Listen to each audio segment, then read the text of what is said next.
Bismillahirrahmanirrahim. Assalamualaikum dan selamat petang diucapkan kepada para hadirin dan hadirat sekalian. Saya bagi pihak Jawatan Kuasa International Construction Industry Week at FTK 2022 mengucapkan setinggi-tinggi penghargaan kepada penceramah kita yang dihormati pada petang ini, iaitu Puan Amy Azlin Haji Abdul Rahman selaku Pengarah Urusan Easy Clean and Services Sdn Berhad. Selamat datang ke International Construction Industry Week at FTK 2022. Terima kasih diucapkan di atas kesudian bagi menyampaikan slot 2 dengan tajuk Starting Your Career in Cleaning Services Industry, Where to Start. Tanpa membuang masa lagi, dengan segala hormatnya saya mempersilakan moderator kita pada petang ini, teknologis Dr. Maria Awang untuk mengendalikan slot 2. Majlis dengan segala hormatnya mempersilakan. Assalamualaikum dan selamat petang. Okey, terima kasih kepada pengurusi majlis. Okey, tahniah Puan Amy dan terima kasih kerana sudi untuk bersama kita sesi untuk International Construction Industry Week pada slot 6 untuk petang ini. Okey, saya cuba kenalkan sikit untuk audiens semua berkaitan dengan Puan Amy. Okey, nama penuh beliau adalah Puan Amy Azlin binti Haji Abdul Rahman. Okey, beliau graduate daripada UiTM. Okey, daripada tahun beliau ni memang banyak pengalaman ya.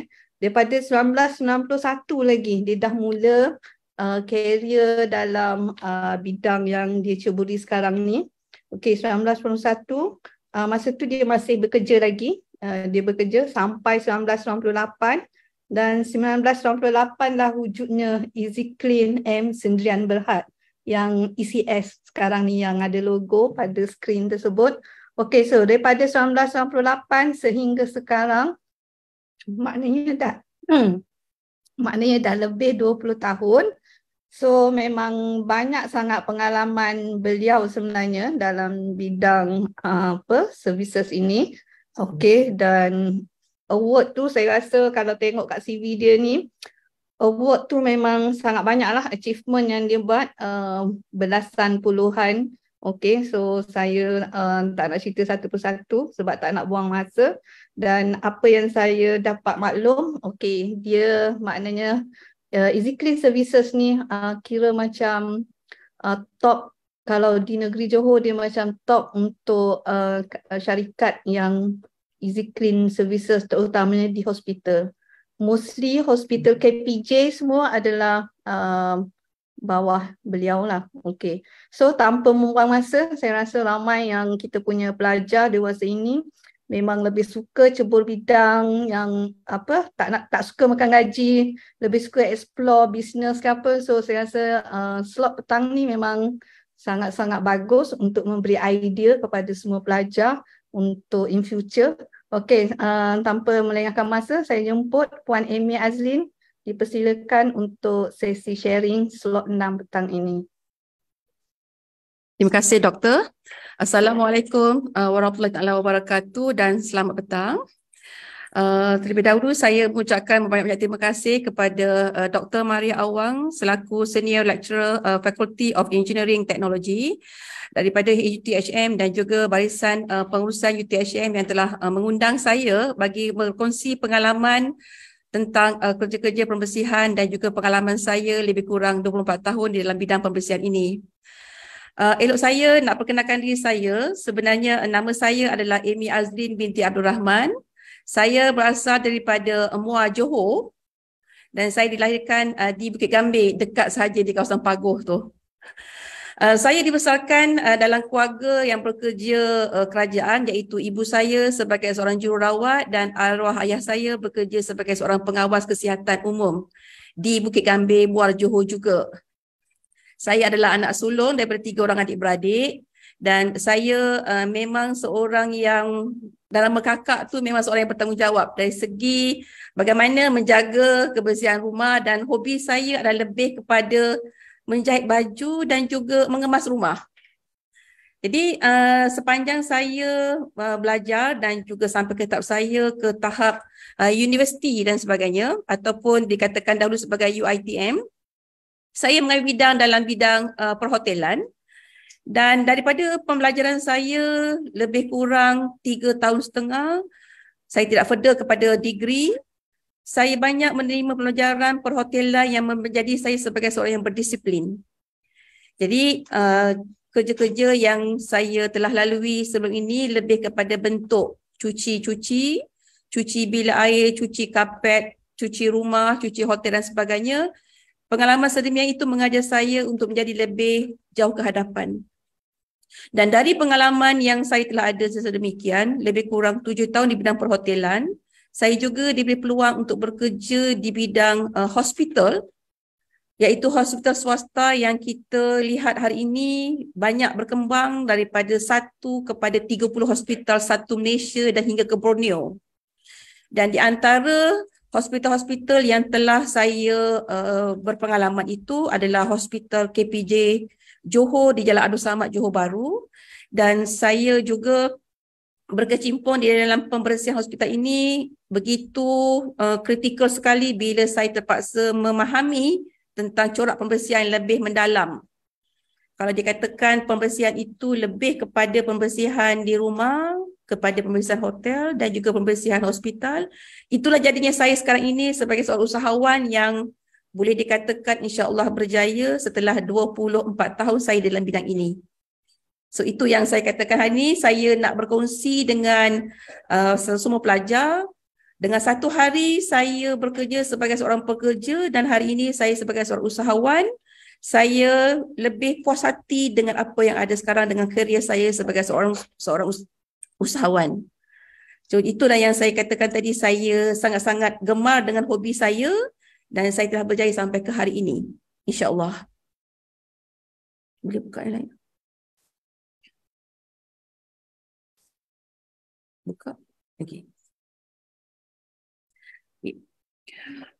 Perjalanan sebagai seorang usahawan yang saya katakan tadi itu agak lebih mencabar lagi apabila saya telah bekerja di bidang perhotelan dan juga di bidang hospital ini lebih kepada 10 tahun. Dan satu ketika apabila saya diarahkan untuk berhenti kerja, dan KPJ adalah salah satu daripada anak syarikat Johor Corporation sebelum ini, saya rasa lebih terperanjat. Kenapa saya diarahkan untuk berhenti bekerja dan kenapa saya diberikan peluang untuk berniaga.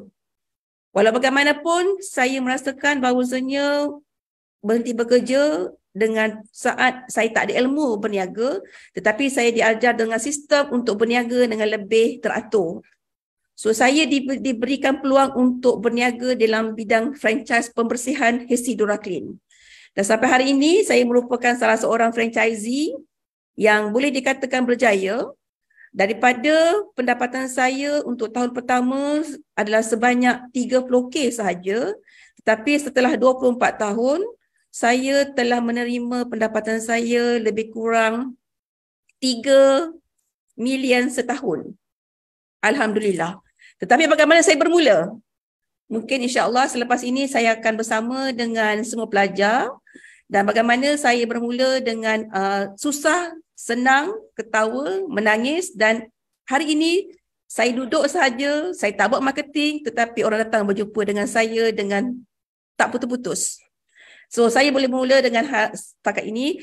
Syarikat saya telah bermula pada tahun 1998, 1 Julai 1998, bermula dengan syarikat enterprise saja dengan harga RM60. Dan saya adalah tuan punya selama lebih kurang 10 tahun sebagai seorang perniagaan tunggal dan saya terpaksa menerima segala tanggungjawab untuk membayar gaji pekerja, untuk bersama dengan pelanggan-pelanggan terutama sekali 100% dalam bidang operasi dan juga saya mempunyai lebih kurang anggota pekerja seramai 40 orang di masa itu. Apa yang boleh menjadikan saya lebih suka kepada bidang ini dan tempoh 10 tahun sebagai perniagaan tunggal? Dari A sampai Z, saya boleh buat sendiri. Kerana apa saya kata saya boleh buat sendiri? Sebab saya suka dengan kerja bersih-bersih ini. Dan kemudian saya boleh menjadikan penyelih saya ataupun anak-anak saya itu sebagai anak saya yang boleh diajar dan dipimpin. Bukan saya mengarah mereka dalam waktu bekerja. So timbul faktor bahawasanya saya lebih suka kepada kerja berkumpulan dan bekerja bersama ibu dan anak sahaja atau bekerja di antara kakak dan adik sahaja. So itu yang menjadikan saya lebih suka untuk bekerja dengan berkumpulan sejak satu hari saya berada dalam bidang enterprise itu. Boleh dimaklumkan juga pembersihan yang saya hadapi ataupun saya boleh berkongsi bersama, ianya lebih memberi penumpuan kepada pembersihan hospital, tetapi saya lebih juga berkongsi dengan kamu semua ataupun yang lain sebagai audiens saya.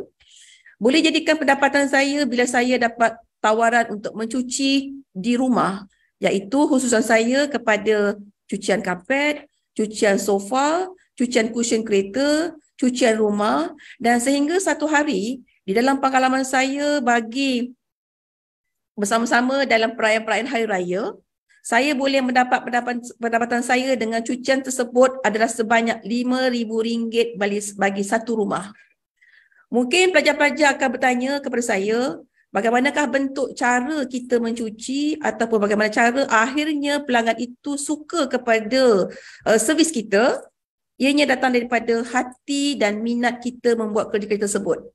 Dan hingga hari ini, walaupun saya dikatakan mempunyai lebih kurang 4 KPJ hospital yang saya punya untuk menjalankan kerja-kerja kontrak, tetapi saya masih lagi membuat cucian langsir, cucian komforter, cucian kapet di pusat servis saya dan menjadikan itu sebagai salah satu daripada hobi untuk saya melatih diri saya dan juga pekerja-pekerja saya minat kepada kerja-kerja ini. Kalau dikatakan sebagai perkataan housekeeping itu memang tak lari daripada hari-hari memang perlukan tentang kerja ini. Maka kalau dikatakan bagi pengalaman saya sebagai seorang usahawan yang boleh dikatakan saya berjaya hari ini, saya anggap saya berhari raya hari-hari di rumah saya. Saya tak mengatakan bahawasanya saya nak kena bersih rumah ataupun saya nak kena cuci rumah pada masa hari saya nak raya. Tidak. Saya beranggapan hari-hari rumah saya bersih dan saya lebih selesa untuk menjadikan hati saya bersih dan juga jiwa saya bersih dan juga apa cara pun penghormatan pelanggan kepada saya adalah lebih tinggi daripada apa yang saya telah lakukan kepada pelanggan saya. Jadinya, saya juga berfikiran bahawasanya setelah saya menjadikan kerja ini cantik, kerja ini saya mendapat pelanggan yang sangat ramai disebabkan saya sendiri bersama dengan tim saya, bersama dengan pelanggan. Saya mengambil langkah inisiatif untuk menjadikan syarikat saya kepada Sdn Bhd setelah 10 tahun. Kenapa saya katakan demikian? Satu ketika saya melatih anak-anak saya untuk menjadikan sebagai idola saya selepas ini. Dan saya merangkakan bahawasanya syarikat ini perlu jauh ke hadapan setelah 10 tahun. Saya jadikan enterprise ini kepada syarikat Sdn Bhd. Walau bagaimanapun, kalau saya perlu berkongsi bersama dengan pelajar-pelajar sekian, sistem ataupun polisi syarikat perniagaan tunggal ada tidak begitu kritikal seperti mana dengan syarikat Sdn Bhd. Dan kamu kena ada perasaan untuk berdisiplin, untuk menghormati syarikat Sdn Bhd kamu jika dibandingkan dengan syarikat enterprise. Jadi, itu yang saya katakan tadi, saya daripada hari pertama saya bekerja, apabila saya punya ada minat, saya ada hobi saya yang sangat lain daripada yang lain. Saya juga sebagai seorang pekerja sebelum ini, saya juga sebagai seorang penyelia, saya juga sebagai seorang executive housekeeper di hotel-hotel. Saya juga sebagai seorang yang boleh diberi kepercayaan untuk menjalankan perniagaan. Tetapi hari ini saya memanggil anak-anak muda untuk berkongsi dengan saya, mengambil pengalaman saya untuk dijadikan sebagai contoh pergi jauh ke hadapan dalam bidang pembersihan ini. Saya yakin dan percaya setelah 10 tahun saya menjadikan syarikat ini sebagai Sdn Bhd, walaupun adalah disaksikan oleh syarikat sekretari, dan juga boleh menilai dan mengaudit syarikat saya cukup-cukup berterima kasih dan bersyukur kerana dengan adanya sistem yang dilihat, yang diaudit oleh syarikat sekretari ini, saya diberikan tawaran untuk jadikan sebuah syarikat teraju di Kementerian Keuangan sebelum ini. Dan alhamdulillah saya berkembang dengan lebih baik lagi apabila saya katakan bahawasanya syarikat atau bank-bank telah bersetuju dan boleh mengenal saya kerana saya betul-betul berdisiplin menggunakan duit syarikat sebenarnya. Saya juga boleh berkongsi dengan mana-mana cara sekalipun. Kalau dikatakan sebagai usahawan lain, saya cukup takut untuk menggunakan duit syarikat. Sebab itu saya kata yang saya ada hari ini adalah peluang-peluang yang telah diberikan oleh bank kepada saya, boleh memberikan satu cabaran kepada saya dengan lebih jauh lagi. InsyaAllah. Next lagi. Saya juga merasakan bahawasanya setelah 10 tahun saya bersama dengan syarikat sebagai Selia Berhad, saya memberikan peluang kepada anak-anak muda untuk saya jadikan syarikat saya ini sebuah satu pengurusan yang lebih agresif dan produktif. Kenapa saya katakan sedemikian? Apabila saya telah berada bersama dengan KPJ lebih kurang 10 tahun sebelum ini, saya daripada satu hospital kepada 4 dan 5 KPJ hospital di Southern Region. Syarikat KPJ ini telah memberikan cabaran kepada saya untuk saya pergi lebih jauh dan lebih yakin serta mencabar di masa akan datang. Pada hari ini, saya rasakan bahawasanya KPJ telah ada 30 hospital. Saya juga telah mendalami lebih kurang 10 persijilan yang telah saya berkongsi bersama dengan KPJ sebelum ini. Next, berjalan terus. Ini adalah merupakan barisan pengurusan saya di mana di dalam syarikat saya setelah saya mendaftar sebagai syarikat Selia Berhad, partnership saya, director yang saya telah registerkan, daftarkan adalah suami saya, Encik Zarin Saliman sebagai executive director dan juga anak saya, Syafiq Azri yang berumur lebih kurang 25 tahun sebelum ini, juga telah saya jadikan dia sebagai salah seorang director dalam syarikat saya. Dan ini juga yang telah membimbing saya kepada mereka-mereka yang anak-anak muda ini bersama dengan saya. Dan di antara pengurusan saya itu adalah bekas pelajar UTHM yang telah saya didik. Dan alhamdulillah setakat ini mereka juga telah bersama dengan saya dan mereka juga telah berjawatan di dalam bidang compliance dan quality. Alhamdulillah. Dan hari ini saya bersyukur kepada Allah Subhanahu Wa Taala kerana dengan adanya barisan pengurusan ini, dengan tidak ada membuat apa-apa pasaran dan marketing dalam bidang KPJ sekalipun, saya juga dengan 1, 2, 3 hospital akan datang tarikan saya dan juga KPI saya adalah saya akan mengambil semua KPJ di Southern Region termasuk di bahagian Muar, Batu Pahat, Keluang dan juga Pontian. Dan di antara aktiviti-aktiviti yang saya rasakan barisan pengurusan ini telah membantu dan juga menyerlahkan lagi perkembangan syarikat saya. Kami juga telah mengadakan beberapa majlis terima kasih dan juga penghormatan atau juga penghargaan kepada tim saya. Dan inilah di antaranya yang saya boleh present kepada kalian. Di mana kami juga telah menyambut usia syarikat kepada umur 24 tahun Easy Clean and Services Malaysia Selia Berhad baru-baru ini. Boleh buka. Berikut adalah merupakan company profile saya yang telah saya jadikan sebagai panduan. Okey. Ini adalah lokasi dan juga lokasi saya. Syarikat saya ataupun pejabat saya adalah berurusan di nombor 8 Perjalanan 2 Bandar Dato' On, di mana dikatakan Bandar Dato' On sekarang ini adalah dijadikan sebagai Jewellery of Iskandar. Dan alhamdulillah pejabat saya ini adalah hasil usaha titik peluh saya yang telah saya beli lebih kurang 15 tahun yang lepas.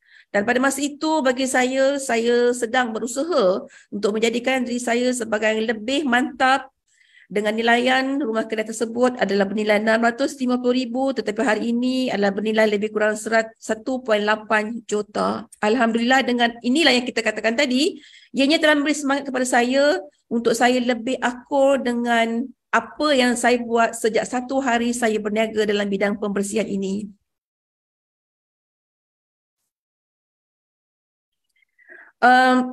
Walaupun saya sebagai seorang tukang cuci, walaupun saya sebagai seorang cleaner, tetapi saya tidak menjadikan cleaner saya disebut sebagai seorang cleaner.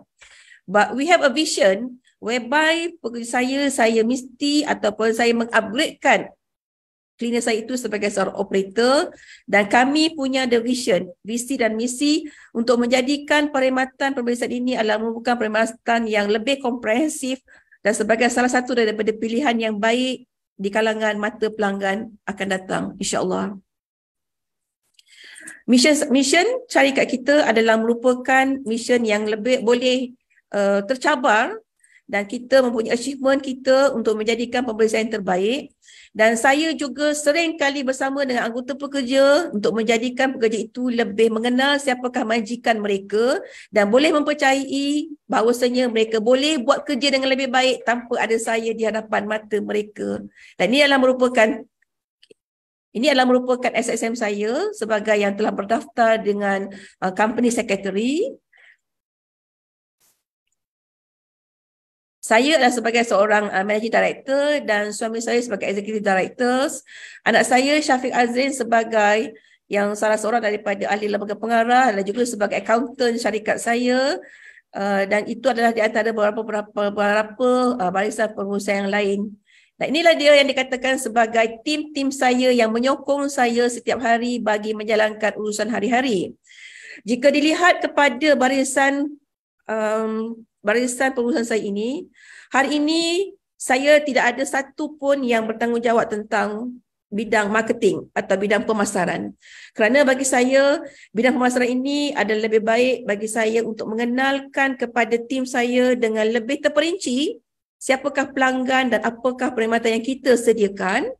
Dan saya lebih mementingkan kepada kebersihan, keselamatan dan juga kualiti serta kepuasan pelanggan yang saya ada pada hari ini. Dan alhamdulillah tim saya telah berpecah juga kepada bahagian grafik dan IT, juga yang kita katakan lebih penting hari ini adalah kepada bahagian teknikal. Teknikal ini adalah memberikan satu info juga bagi saya menyelaraskan kerja-kerja saya dengan lebih established kepada pihak pelanggan masa kini dan juga akan datang. Ini adalah beberapa awards yang telah saya terima sebelum ini. Alhamdulillah, dan awards ini adalah merupakan ganjaran yang saya boleh jadikan sebagai satu panduan untuk tim saya akan datang. Tetapi walau bagaimanapun, syukur Alhamdulillah dengan adanya title sebagai seorang $1 million card dalam grup saya di kalangan franchisee Hesi Dura Clean, saya mengambil kesempatan juga untuk bersyukur kerana bagi saya anugerah ini adalah sebagai salah satu daripada motivasi saya untuk jauh ke hadapan lagi. Dan hari ini pun saya juga berkongsi dengan anda semua. Saya pun telah berumur lebih kurang 56 tahun pada bulan hadapan. Maka bagi saya, ilmu yang saya akan serahkan ataupun saya curahkan kepada anak-anak bangsa akan datang itu adalah menjadikan saya satu hasrat saya yang sangat lebih tinggi di masa akan datang lagi selepas ini. Ini adalah merupakan beberapa rangkaian pelanggan saya. Dan saya lebih memberi pengkhususan core bisnes saya adalah kepada KPG Hospital sebenarnya. Dan apa yang lebih memberikan saya satu cabaran yang sangat tinggi dan saya menjadikan saya lebih baik lagi, saya sering diberikan cabaran untuk bersama-sama dengan pelanggan bagi menduduki beberapa persijilan. Persijilan itu adalah termasuk persijilan yang boleh memberikan saya satu pengiktirafan kepada pihak antarabangsa sebenarnya.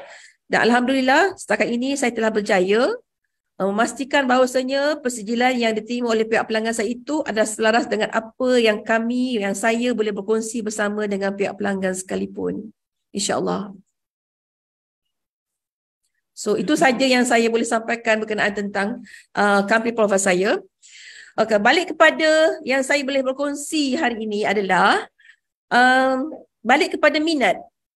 Dan saya tak dapat nafikan bahawasanya pada hari ini masing-masing memang menjadi pengharapan kepada kedua ibu bapa. Nak pergi masuk universiti itu memang salah satu daripada hasrat tinggi oleh keluarga kita. Tetapi walau bagaimanapun, apa yang kita terima di pihak atasan ataupun di pihak pembelajaran kita sampai ke tahap lebih tinggi atau lebih baik lagi, ianya berpunca daripada minat kita. Tetapi kalau hanya dengan sekeping kertas, kita boleh terima, tetapi minat kita adalah jauh lebih daripada apa yang kita telah ada. Saya rasa kita perlu mengadakan satu transformasi yang sangat tinggi. Dan inilah sebenarnya yang telah saya katakan tadi, logiknya yang telah berlaku pada diri saya adalah saya seorang yang minat tentang bersih dan saya seorang berminat tentang apa yang dibuat dalam urusan rumah tangga. Terutamanya bila saya mula-mula lagi dah masa awal-awal remaja saya sangat minat menjahit. Jadi bila saya minat menjahit itu, di situlah saya rasa saya mendapat tambahan duit-duit kocek saya bila ibu bapa saya bekerja di bahagian kerajaan, dan cara keluarga saya mendidik diri saya adalah dengan tidak seperti masa sekarang. Ya, jadi bagi saya, dengan ada minat itu, dengan ada kesungguhan dan juga hobi tadi itu, bagaimana sukar mencari duit sebelum ini, saya menjadikan motivasi itu sebagai seorang lebih dewasa adalah yang saya rasakan saya boleh dapat duit itu pada bila masa sekarang. Kerana saya telah terima bagaimana susah mencari duit sebelum ini. Jadi saya rasa duit itu boleh jadi mana-mana sekalipun. Tetapi kalau dengan ada minat, dengan ada usaha, dengan ada masa yang kamu rasa masa itu sangat emas yang tak boleh dipisah-pisahkan. Baru hari ini saya merasakan dekat 26 tahun saya berniaga, saya boleh menghargai masa itu dengan sangat-sangat tinggi sekali. Dan saya juga mengambil kesempatan untuk berkongsi bersama. Saya tak boleh leka dan buang masa saya dengan sebegitu saja, sebab saya beranggapan masa saya itu adalah masa emas saya begitu. Ya. Dan hari ini juga saya sangat teruja bila saya nak bermula dengan berniaga. Saya telah dicabar oleh beberapa pengurusan atasan, dan kalau dilihat dengan gambar yang sedia ada di hadapan saya ini, beliau adalah merupakan founder KPJ Berhad sebelum ini. Beliau adalah Tan Sri Datin Paduka Siti Sadiah binti Syekh Bakir. Dia adalah salah seorang daripada idola saya. Begitu sangat agresif, begitu sangat disiplin, begitu sangat dikatakan sangat tegas. Tetapi dengan ketegasan itu menjadikan saya seorang yang lebih berjaya hingga hari ini. Dan apa yang teruja bagi diri saya, yang saya boleh menjadikan saya sebagai seorang yang lebih baik daripada sebelumnya, saya punya formula saya, hati saya, kalau saya kata kenapa orang boleh buat tapi kenapa saya tak boleh buat. Itu yang menjadikan saya sentiasa berusaha sebenarnya. Jadi apabila Tan Sri, Yang Berhormat Tan Sri telah bersama dengan saya sebelum ini, kalau you tak pandai berniaga, tak apa, kita boleh belajar sikit demi sikit, dia kata. Kita kena usaha dan kita kena punya semangat yang tinggi. Beliau telah memberikan saya semangat yang sangat tinggi pada masa ketika saya diarahkan untuk berhenti kerja. Tetapi dalam masa 2 tahun pertama saya diarahkan berhenti kerja, saya agak macam fobia. Kerana saya baru nak membesarkan anak-anak saya merasakan bahawasanya saya terpaksa mencuba untuk bagaimana saya terpaksa mencari duit. Dan dalam masa yang sama juga, apabila saya telah bergerak ke arah 3 hingga 4 tahun saya berniaga, dalam keadaan saya sedang mengandung anak saya kedua pun, saya boleh cuci kapet. Itu jadi saya macam teruja. Teruja menjadikan saya lebih sangat berusaha, dan teruja saya boleh terpaksa mencari duit. Saya tak boleh nak katakan yang saya ni terpaksa meminta-minta. Dan perangai saya yang sangat saya boleh jadikan sebagai satu kelainan bagi diri saya tak suka meminta tapi saya suka memberi. Itu adalah tabiat saya yang saya rasa saya tak boleh nak samakan dengan orang lain. Sampai saya katakan sampai hari ini pun bila saya cakap dengan anak saya Syafiq, kalau kita dah siap bayar gaji semua, baru ibu rasa ibu boleh makan. Kalau saya rasa saya tak boleh bayar gaji hujung bulan tu, sebab saya untuk hari ini, sebagai saya nak berkongsi bersama, saya kena disiplinkan diri saya. Saya Alhamdulillah 24 tahun saya berniaga, saya belum gagal lagi untuk tidak membayar gaji pekerja. Dan hari ini saya mesti kena ada 200,000 sebulan untuk saya bayar gaji selama lebih kurang 155 orang pekerja. Maka bagi saya rasa saya kena disiplinkan diri saya bagaimana saya mengatur keuangan saya. Dan apa yang saya boleh berkongsi, satu yang logiknya yang Allah nampak tentang pulangannya saya dan juga keluarga, ataupun saya dan juga suami, ataupun saya dan juga anak-anak, juga tim saya yang sangat komited adalah Kami memang mengadakan takwim tahunan kita sebanyak setiap tahun 2 kali dengan membuat kerja-kerja amal di masjid dan juga di rumah anak yatim. Dan ini adalah merupakan salah satu daripada aktiviti CSR ataupun kerja-kerja pembersihan kami di masjid. Dan satu ketika saya nak berkongsi dengan kalian semua, saya syukur kepada Allah Subhanahu Wa Taala dengan adanya saya bersama dengan tim saya dan juga anak-anak saya serta keluarga saya. Pada tahun lepas, saya juga telah berniat untuk saya bersedekah satu van saya kepada sebuah masjid di Pontian, menjadikan salah satu van saya itu sebagai van jenazah kepada jawatankuasa masjid di salah sebuah surau di surau dan masjid di Pontian. Juga saya telah menyerahkan beberapa peralatan-peralatan yang diperlukan oleh rumah anak yatim, dan inilah yang kita katakan kita telah buat aktiviti sebegini. Dan selain daripada itu juga, kita juga mengadakan beberapa aktiviti-aktiviti yang lain dengan mengadakan program bubur lambuk. Dan program ini yang kita sama-sama masak, kita sama-sama membekal dan membungkus untuk kita serahkan kepada pelanggan-pelanggan, juga kepada rakan-rakan sejiran kita, juga kepada anak-anak buah kita di semua-semua hospital dan sebagainya. Dan hasilnya bagi saya adalah amat menggembirakan. Dan alhamdulillah inilah yang dikatakan kerja berkumpulan itu memberikan satu tahap yang sangat baik kepada kita. Dan saya juga tidak ketinggalan bagi setiap tahun dengan memberikan beberapa sumbangan kepada anggota pekerja saya berbentuk sedemikian, dan biasanya sebegini kita memberikan dengan beras, gula, minyak masak sebagai tambahan-tambahan kepada anggota pekerja kita. Dan begitulah kita katakan tadi, dengan adanya aktiviti sebegini, pekerja saya telah ada bekerja dengan saya sampai 20 hingga 24 tahun sampai setakat ini. Jadi sebagai yang saya katakan tadi, minat dan semangat itu adalah sangat penting bagi diri saya, dan apa yang saya telah curahkan selama ini sekejap saja pulangan yang Allah pulangkan kepada saya dengan apa yang saya ada hari ini, insya-Allah. Itu saja. Apa lagi nak cakap? Okay. Saya rasa ini saja yang saya boleh berkongsi bersama, tetapi saya buka juga kepada mereka-mereka yang boleh ataupun berminat dengan saya untuk berkongsi dengan saya. Sebab bagi saya, saya juga mengambil kesempatan, anggaplah pengalaman yang saya ini sebagai salah satu daripada panduan untuk mereka-mereka yang telah mempunyai ilmu. Walaupun kita nampak kerja ini adalah kerja agak sukar, tetapi apabila kita telah lakukan, ianya menjadi salah satu yang sangat baik untuk diri sendiri, ataupun untuk masa depan, ataupun untuk sebagai salah satu daripada bidang perniagaan, juga kepada yang kita katakan untuk menjadikan sebagai pendapatan tambahan kita. Saya bercakap sebegini bagi saya adalah inilah telah yang saya lalui. Kalau saya katakan untuk mendapatkan duit serta-merta, memang saya katakan saya tak akan dapat sebegini. Tetapi dengan usaha, dengan bermulanya saya RM1, saya bermulakan perniagaan. Tetapi saya tidak ada menyewa mana-mana tempat yang agak mahal kosnya. Saya buat kerja di rumah.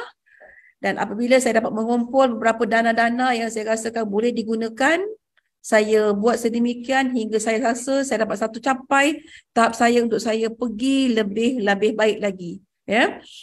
Apa yang saya boleh berkongsi setakat ini adalah setelah 24 tahun saya berniaga dalam bidang ini, saya tak payah tunggu lagi nak buat marketing yang sangat-sangat besar. Saya cukup bersyukur kerana orang cari saya dengan tak semena-mena. Sama ada saya boleh nak buat atau tak buat, kerana jiwa saya dan juga saya sentiasa bersama dengan management saya untuk kita selalu berbincang dengan lebih terang dan nyata, dan saya sentiasa coach mereka apa yang perlu dibuat dahulu dan juga apa yang perlu dibuat kemudian. Itu adalah cara saya. Jadi saya merasakan kalau boleh yang tak pandai jadi pandai, yang tak berjaya dalam bidang pemeriksaan ini boleh jadi berjaya. Dan bagi saya rasakan ini adalah salah satu daripada kejayaan saya yang saya telah mula daripada saya sebagai seorang tukang cuci sampai saya berjaya sebagai seorang usahawan yang ada pada hari ini. InsyaAllah. Cukup. Ya, okey. Boleh saya tanya doktor? Okey, silakan Puan Amy. Adakah saya diberi peluang untuk nak berada soal jawab? Boleh. Kalau macam Puan Amy dah habis, saya akan openkan untuk sesi soal jawab. Ya, saya terima. Saya lebih suka sebab saya hanya mengambil kesempatan 1 jam sesi saya, tetapi saya lebih kepada soal jawab yang saya perlukan. Saya minat sedemikian. Okey. Terima kasih Puan Amy di atas penjelasan yang panjang lebar tadi. Okey. Untuk semua peserta, sekiranya ada persoalan ataupun permusykilan, boleh je tulis di ruangan chat. Saya akan bacakan.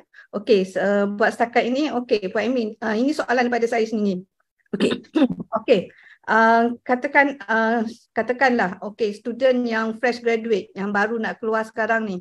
Okey, diorang pun macam mungkin rasa macam terinspirasi dengan apa yang Puan Amy ceritakan tadi, willing untuk macam berniaga sendiri. Okey, cuma apa yang boleh Puan Amy share, macam mana bila kita nak mulakan dalam bidang services ni? Apa yang perlu? Modal minimum berapa yang perlu? Dan apa mesin ke, apa alat yang perlu ada? Macam Puan Amy cakap tadi, Puan Amy bermula di rumah. So macam mana benda tu kita nak starting point untuk mulakan bisnes ini? Okey, terima kasih doktor. Sebenarnya bila saya katakan bermula di rumah itu, kita melatih diri kita bila kita cuci rumah, bila kita bersihkan rumah. Maknanya kita hanya ada penyapu, kita hanya ada chemical dan kita ada mop dan baldi. Itu cukup. Maknanya kita melatih kerja kita di rumah. Tetapi jika doktor katakan tadi, doktor mempunyai beberapa fresh graduate yang boleh saya ajar dan saya terima, saya boleh terima mereka untuk bersama dengan saya seminimum 6 bulan hingga setahun. Untuk belajar dengan saya bekerja, untuk belajar dengan saya membuat tempat-tempat di mana saya perlukan. Dengan apa upah yang saya boleh terima kepada mereka. So starting point itu adalah yang dia kena buat kerja sendiri di tempat saya. Dan setelah dia mendapat ilmu sedemikian, baru kita boleh advise dia dengan bagaimana cara untuk mendapatkan modal. Bagi saya sebagai seorang yang baru bermula, saya sendiri pun telah membuat perniagaan ini lebih kurang awalnya dalam bidang perniagaan tunggal selama 10 tahun. Dan dalam masa saya 2 tahun saja, saya diberi peluang oleh mana-mana bank untuk membantu saya. Tetapi dengan syarat, 6 bulan hingga setahun itu, you telah ada ilmu bagaimana yang telah you belajar dengan saya. So, saya punya pengiktirafan saya adalah, mereka-mereka yang telah bekerja dengan saya akan adakan satu persijilan kepada individu tersebut dan saya boleh approach dia untuk membantu dia bagi mendapatkan apa-apa pendapatan daripada pihak bank sekalipun. Walaupun kita kata bank itu bank yang dia katakan sebagai bank kecil-kecilan, IKS dan sebagainya. Satu contoh yang telah saya ada pengalaman sebelum ini, saya mempunyai 2 orang cikgu pencen berusia lebih kurang 55 tahun sebelum ini.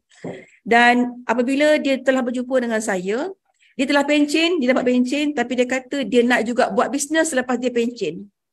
Apa yang boleh menjadikan saya terperanjat, teruja bagi diri saya, walaupun umur dia telah capai umur 55 tahun, tapi dia nak belajar bagaimana mop lantai dan cuci bilik air.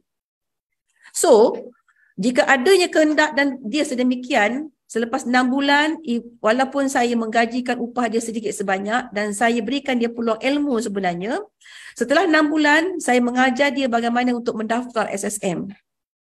Mendaftar di SSM, mendaftarkan dia menjadi sebagai seorang perniagaan tunggal dan seterusnya mencari tempat di mana tempatnya yang dia boleh buat perniagaan dia sendiri.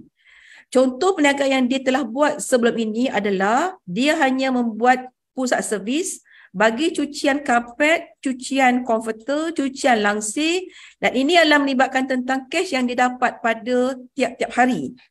Dan alhamdulillah sampai hari ini perniagaan yang telah saya ajak itu dia telah berada dalam syarikat dia sampai ke tahap ini 10 tahun dan pendapatan dia boleh mencecah satu bulan sebanyak 10,000. Dan kedainya tu sekarang berada di Pontian, di Parit Masjid Pontian. Jadi bagi saya anak-anak semua atau pelajar-pelajar, kalau seusia demikian yang dia rasa dia pun boleh buat. Yang penting saya katakan tadi adalah apa? Adalah minat dan semangat. Jika ada minat semangat tu, bila-bila masa saja yang kita rasa kita nak buat dan kita boleh buat, kita akan dapat sebenarnya. Cuma yang saya kata nak buat dengan tak nak buat tu bagi saya kadang-kadang masa yang kita kena disiplinkan untuk setiap individu itu sendiri. So saya rasa itu doktor saya telah terjawab. Okey, terima kasih Puan Amy. Okey, soalan kedua. Okey, saya baca kat chat. Assalam Puan Amy, adakah Puan Amy ada bekerjasama dengan agensi latihan kerajaan untuk memberikan latihan dan modul yang berstruktur atau mendapatkan sijil kompetensi dalam bidang ini untuk menambahkan keyakinan bagi memulakan perniagaan pembersihan ini? Okey, terima kasih doktor. Soalan bonus bagi saya. Sebenarnya bagi saya sebagai seorang franchisee DuraClean dan juga saya juga telah berpengalaman lebih kurang 24 tahun di dalam pembersihan di KPJ Hospitals. Sebagai makluman semua, KPJ Hospital adalah merupakan salah sebuah daripada corporate hospital dalam Johor Corporation. Dan KPJ Hospital ini adalah merupakan hospital private yang boleh dikatakan terbaik setakat ini yang boleh dipakai oleh mana-mana sekalipun. Saya tidak mempunyai apa-apa network ataupun mempunyai apa-apa bersama, ya, perjanjian bersama dengan mana-mana sekalipun. Tetapi dengan adanya ilmu saya dan pelaksanaan yang telah saya buat semasa persijilan bersama pelanggan saya di KPJ itu, menjadikan saya ini yang telah mempunyai tahap kepercayaan sangat tinggi oleh pihak pelanggan kepada saya. Saya mempunyai surat pengiktirafan saja daripada master franchise saya iaitu HC DuraClean Sdn Bhd. Dan sebagai makluman semua, HC DuraClean adalah merupakan master franchise saya atau master franchise yang telah ditubuh oleh Johor Corporation dan mempunyai usaha sama bersama dengan DuraClean International US sebelum ini. So, sebagai seorang yang ada pengalaman dalam bidang ini, saya sendiri yang memberi latihan kepada mana-mana yang ingin menjadi usahawan baru atau mana-mana pelajar-pelajar yang ingin mempelajari lebih mendalam tentang bidang keusahawanan atau pembersihan. Saya boleh juga menjadikan kamu ini sebagai yang bercontoh kepada yang lain juga. Dan setakat ini alhamdulillah saya sedang berusaha untuk menjadikan syarikat ini ke arah SKM bertahap 2 dan 3 hingga ke tahap diploma dan juga degree akan datang. InsyaAllah. So itu jawapan saya doktor. Okey. Okey, Puan, soalan kedua. Okey, salam, izinkan saya bertanya, bidang perkhidmatan pembersihan ini boleh dikatakan agak luas. Untuk permulaan seperti kami yang baru keluar universiti ini, apa yang kami perlu lakukan untuk start, untuk mula? Okey, tadi saya dah katakan, untuk nak mula tu ada ilmu dulu. Walaupun kadang-kadang boleh saya katakan saya minta maaf. Cleaner tu senang je orang cakap. Yes. Tapi cleaner tu senang je orang cakap. Macam rasa semua boleh je, semua pandai. Semua boleh je, semua boleh. Cuci, kotor, bersih dah macam tu. Tapi bagi saya zaman sekarang ini yang lebih after COVID yang kita lihat agak mencabar tentang bidang pembersihan. Saya rasa bidang pembersihan ini yang boleh saya berkongsi bersama adalah ilmu yang sangat tinggi yang tiap-tiap individu perlu tahu. You are welcome to my place. Saya rasa saya boleh ajar kamu daripada bagaimana sapu sampah sampai at the end mop lantai and bersih, and you yakin permukaan mana-mana tempat yang you bersihkan itu tak ada kuman. Satu lagi doktor yang saya sangat nak berkongsi juga dengan pelajar-pelajar lain ya. Semasa PKP ataupun MCO baru-baru ini, saya boleh berkongsi untuk pendapatan syarikat yang saya rasakan kalau dikatakan dibandingkan dengan mana-mana syarikat yang lain, ada yang kerja separuh hari, ada yang tutup, ada yang tak ada pekerja sultan bekerja dan sebagainya. syarikat saya memang saya mengikut betul-betul SOP seperti mana yang telah diarahkan. Maknanya kalau you all dalam kuarantin, tak boleh datang kerja dan sebagainya. Tetapi servis tetap dibuat seperti mana mengikut SOP Kementerian Kesihatan Malaysia. Dan memang tip-top kita buat kerja dalam hospital, kalau kita buat sekali sahaja, tapi zaman COVID kita kena buat 5-6 kali. Kalau saya katakan saya dapat peluang untuk cuci rumah after COVID case untuk setiap rumah yang tu, saya akan dapat pendapatan cuci rumah itu bukan RM10, saya akan dapat RM100. That is for the example. Jadi maknanya, bagi saya, ilmu cuci ini kalau nak mula pun memang kena belajar dahulu, and you get the certificate yang mana yang kita ajar, dan kita ada proper SOP yang sepatutnya dipatuhi.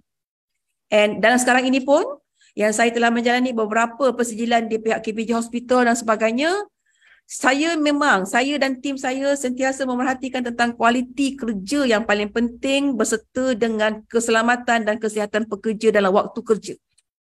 Itu yang paling penting sebenarnya. So ilmu yang paling penting, doktor. Nak mula, ilmu. Tak usah fikir soal duit dulu. Tapi fikir soal dapat duit dengan dapat ilmu itu adalah formula saya. Okey, faham. Terima kasih. Ilmu baru tu. Ya. Okey, next soalannya. Okey, saya ingin bertanya dari aspek persaingan antara syarikat-syarikat pembersihan di Malaysia. Bagaimana Puan menanganinya? Saya melihat setelah 24 tahun ni, I'm trying to make it all easy. That's why syarikat saya bernama Easy. Dan bila dikatakan sebagai Easy itu, saingan ni sangat banyak. Terutama sekali dalam mendapatkan anggota pekerja sebenarnya. Ya. Dalam ikut rangkaian nama-nama syarikat yang telah menjalankan kerja-kerja pemeriksaan ini, untuk setakat hari ini boleh dikatakan kami adalah top 5 sebenarnya dalam Malaysia yang telah kita lihat. Dan boleh satu saja yang saya boleh berkongsi, apabila syarikat saya menjalankan kerja-kerja pembersihan di KPJ Hospital ataupun di mana-mana yang lain, kepuasan pelanggan itu mereka boleh komen through Facebook sekalipun. Dan alhamdulillah setakat ini yang saya ataupun kami dalam setiap bulan diratingkan bagaimana servis kami mengikut kehendak pelanggan, kami mempunyai beberapa objektif yang patutnya kena diperolehi sampai tahap pelanggan itu puas hati. And mereka membuat rating itu setiap minggu di mana kita kena achieve markah kita setiap bulan 85% ke atas. Dan yang saya lihat, aktiviti saya di KPJ Dato' On, iaitu salah satu daripada KPJ Hospital via Hospitality Hospital, rating saya setakat ini yang telah saya buat di KPJ BDO itu selama lebih kurang 5 hingga 7 tahun, rating saya adalah sampai ke tahap 90% ke atas. Kenapa jadinya sedemikian?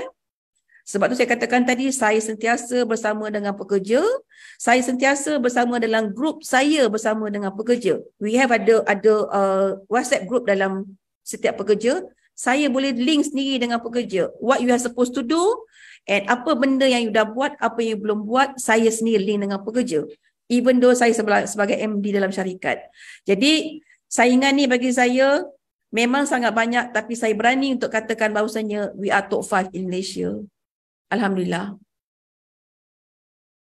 Okay, Yes, doktor. Okey, tahniah Puan. Okey, ada lagi ni soalan. Salam, bagaimanakah Puan merancang kerja pembersihan yang efektif dari pandangan dan pengalaman Puan?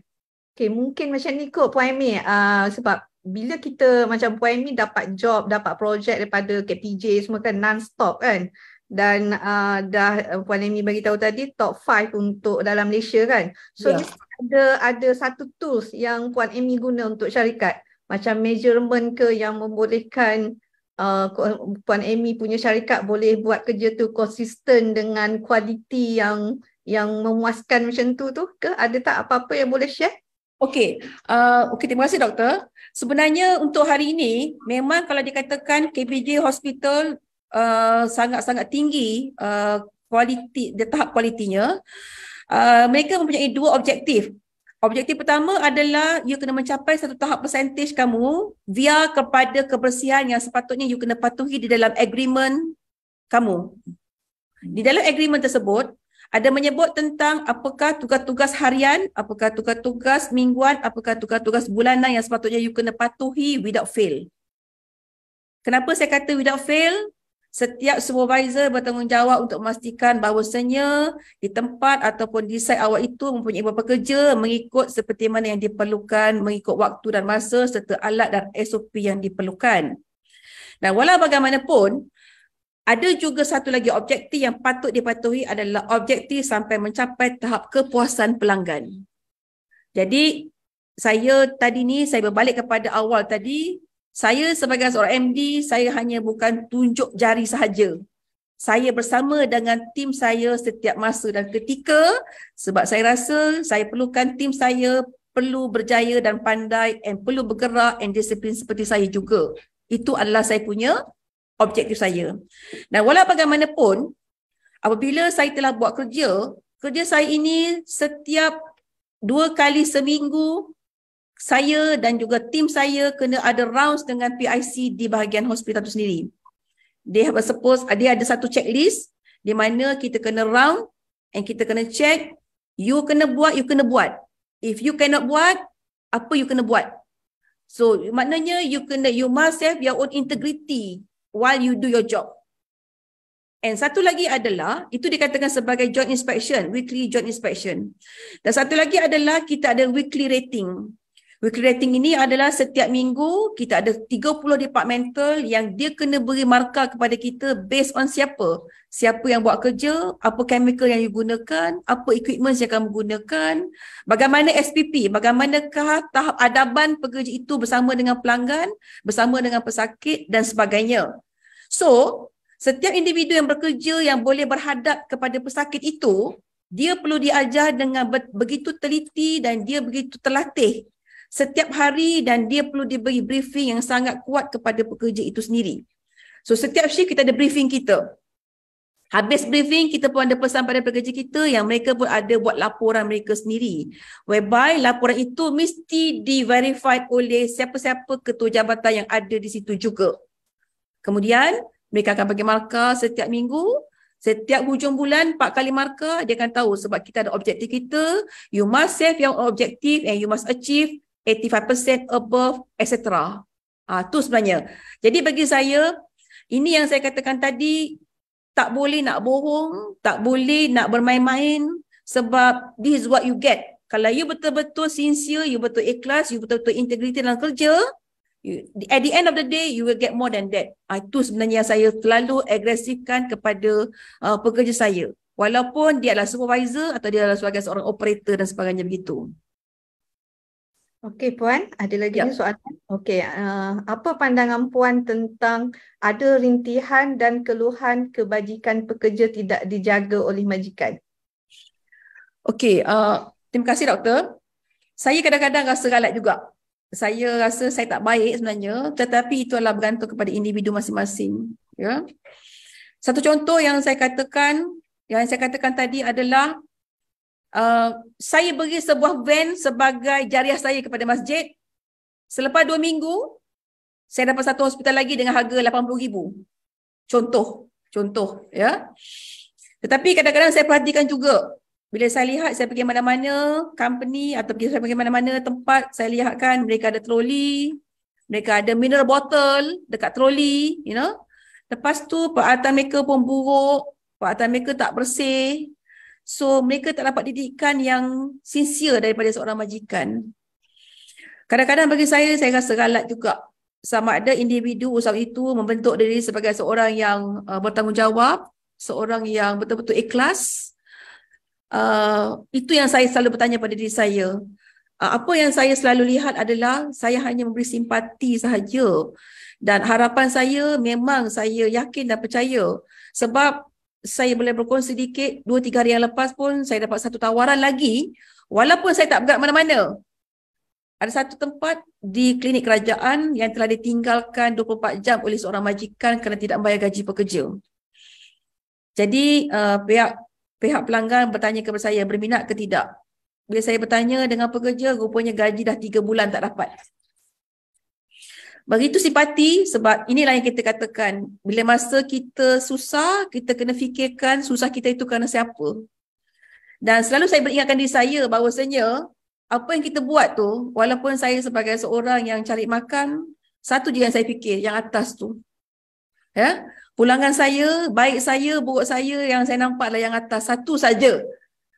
Even saya, kalau stok saya satu batang penyapu lidi pun saya tak pernah ambil, ataupun satu beg plastik sampah pun saya tak pernah ambil, even stok saya. Tetapi Allah bagi saya ganjaran dengan sedemikian.